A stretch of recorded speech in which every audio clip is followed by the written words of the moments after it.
Good morning friends and welcome to the pre-market view. US markets were up about 0.5% as the earnings season is progressing extremely well, and of the 175 companies which have reported numbers, almost 70% have reported better than expected numbers, which is quite comforting. European markets were marginally up, and when we look at the Asian markets, Nikkei is surging ahead with 1% kind of a gain as the yen has corrected further against the dollar to almost about 91 levels.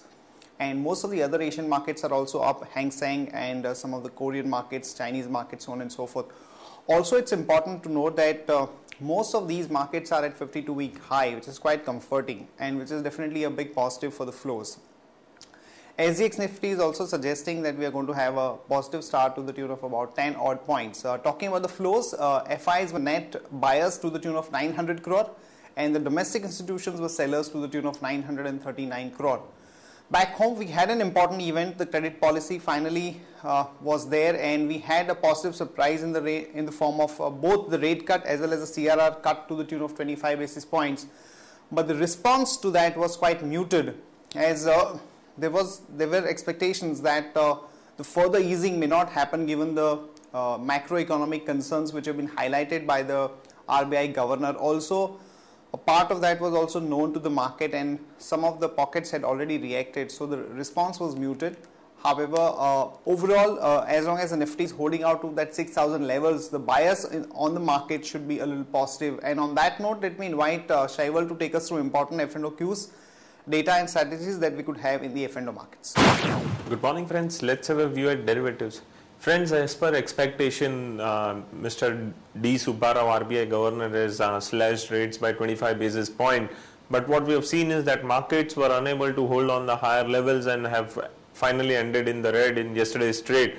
Now, what we have seen is that for the first time in this entire series, a huge amount of addition has been taking place from the FIS front in derivative data. We have seen that they were net buyers by around 2,200 crores. And we have also seen that the PCR ratio is still above the mark of 1 and has been hovering from 1.05, say approximately 1.05 to 1.20.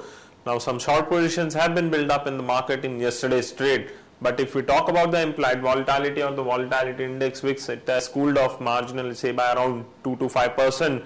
So what we feel is that market would continue to trade, market would continue to remain choppy and would consolidate in a range. If we talk about the strikes just before a day of expiry, we have seen activity happening in 6,000 February call option, call as well as put option, and 6,200 call as well as put option of February series. Whereas if we talk about the current series, 6,100 and 6,200 call option has seen a good activity.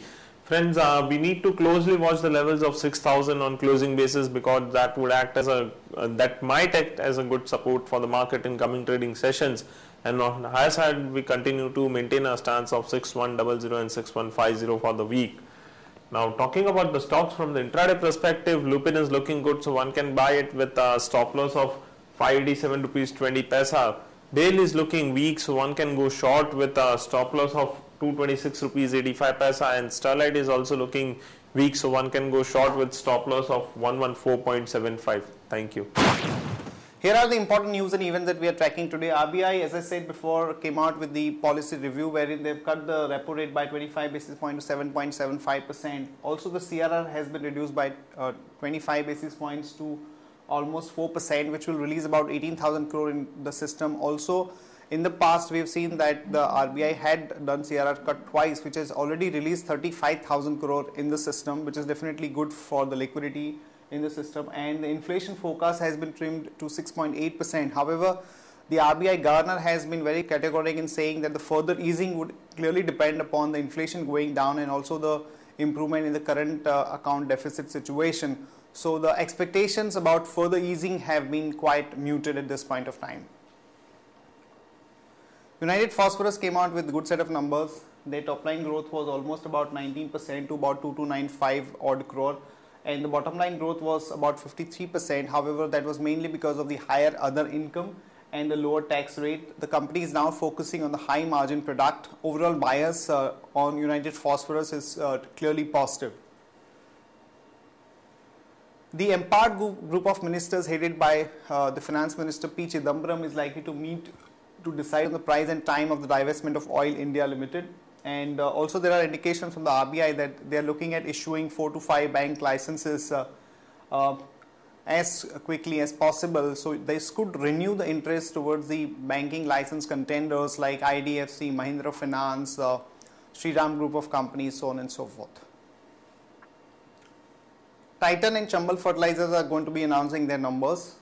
For Titan, we are looking at a net profit of 205 crore, which will be a 25% kind of a YOY growth. And in case of Chambal, we are looking at a net profit of 93.4 crore, which would be about 8.6% kind of a YOY growth. The EGOM on the oil and gas is likely to meet today, and it is likely to clear almost about 47 oil and gas proposals involving about 16 billion worth of projects, including the KG-D6 basin, which had been withdrawn or withheld for some defense clearances. So this is positive for Reliance. One can go long there with a stop loss of 865 and a target of about 909 to about 927. Hcl Tech has won a multi-year, multi-million dollar engineering contract, though the size of the deal has not been disclosed. This is positive for Hcl Tech, so one can go long with a stop loss of 678 and a target of about 713 to about 726.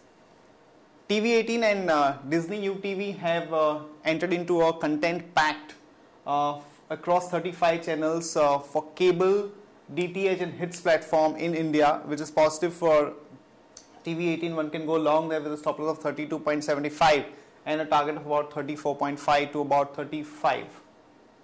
Crompton Greaves came out with extremely disappointing set of numbers, and the net loss was about 189 crore, mainly on account of the overseas subsidiaries and the employee cost relating to that, which is definitely a big negative, because we have seen that the Crompton Greaves has been announcing disappointing numbers for the past about 3 to 4 quarters. So this is not likely to go down too well with the market. So one can go short on Crompton with a stop loss of 1110 and a target of about 105 to about 103 rupees. That's it from all of us, friends. Have a nice trading session. See you tomorrow at the same time.